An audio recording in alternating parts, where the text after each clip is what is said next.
business, sa online business. So, syempre, pag ay, oo nga, no? Sa traditional business, ang dami na bayaran, hindi mo pang kukuha ng empleyado para bayaran yung tao, ganyan. So, marami pang permits, ganyan. So, ako kasi, as nag-traditional business din ako, talagang kinikwento ko kung ano yung nangyari nung traditional business namin. Kaya mas madali kong ma-explain sa kliyente. Okay? At the same time, ito naman yung ini-explain natin, yung online. Kung ano din naman yung pagkakaiba ng online. Walang babayaran, one-time, lifetime na business.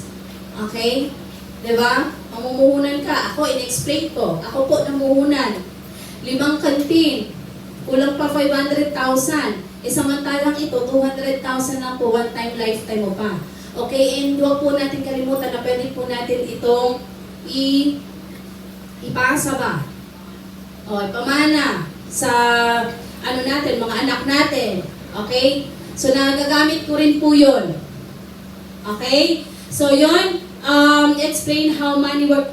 Ito, lagi ko rin pong ini-explain to at the same time. Kung hindi mo kayang i-explain po, pwede ka pong magpasa ng video ni Mentor Pearl Home. So, pinapasa po namin yung video and meron po at marami po kaming napapiliin dahil po dyan. Kasi realization nga, andun na lahat. So, pwede nyo pong gamitin yung tools na yon. Sino po yung mga gumagamit nun? Okay, o diba? Ito, Bill. Yan. How does it work? So, i-explain mo, kasi karamihan din, may nakakausap po ba kayo na dating naging global na, dating nag-networking, okay? So, i-explain nyo lang naman kung ano yung system na old sa ngayong new system. Ano yung pagkakaiba niya po nung noon at ngayon. So, pag naintindihan ngayon na through Facebook ads na lang po tayo, hindi na po tayo mag-invite, okay? Si Facebook na mag-invite para sa atin. So, mas maganda, okay? Mas maganda na maintindihan ng kliyente yun.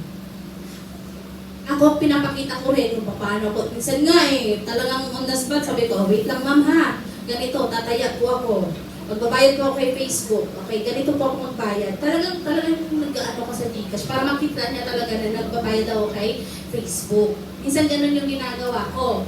At the same time, dito po ma'am, tingnan mo, maraming nag-inquire. Yung business book natin, yung pinapakita ko talaga po yun. Sino po yung gumagawa nun na nagpapakita ng ganoon? Yung nagbabayad ka, o paano ka magbayad ng pwede nyo gawin yun. Try nyo lang para at least, kasi minsan may mga kliyente tayo na talagang hindi naiintindihan, ano ba yung Facebook ads? Paano ba magbayad dyan? O, diba? So at least live po ako nagbabayad minsan. Diba? Hindi pa tapos yung mo, yung remaining, yung budget mo, nilalagyan ko na minsan, lalo na pag ang kliyente mo talagang sigurado mo at ma-feel mo na papapiin mo.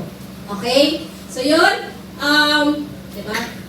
How start? Explain the requirement of 31 business account. Explain na meron siyang fill up the form to get their own DTC anytime, anywhere they can check their business while working abroad. So yun po ang ini-explain ko. Siguro alam nyo naman po yan na 31 accounts kung paano po yung mega flow po, yun po yung ini-explain ko.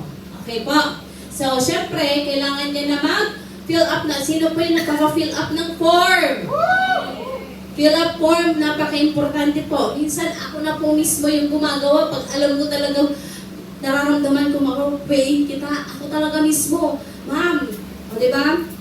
Ma'am, correct me na lang kung may mali po ako. Ako po mismo yung nag-fill up na. Tama po ba to? Pag alam mo na, Diyos ko, make a burst pa day. Yun. Akong gumagawa nun. Ibig sabihin, nag-e-effort ako. Bayad naman yung effort ko. Diba? So yun, business partners, transaction with picture and ng client na nagtitiwala. Sino po yung nag-share niyan sa screen na yung mga taong nagtitiwala sa inyo, receipts, ganyan, and habang kausap niyo siya, may picture kayo, yun, pwede nyo pong ipakita yon. So, imagine mo sa presentation pa lang, pay na agad. Wala nang tanong yung kliyente mo. It's done. Okay, purchase, sale, video, pictures, at the office. So, ibig sabihin po, wag po kayo mahihiya mag-video dito.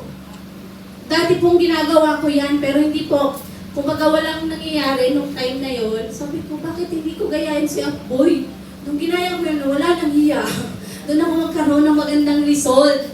Kaya sabi ko, bakit kayo mahihiya na na mag-video dito kung magagamit nyo sa as tools? Diba? Pang-follow up nyo sa mga nalatagan nyo na dati, tawag nito?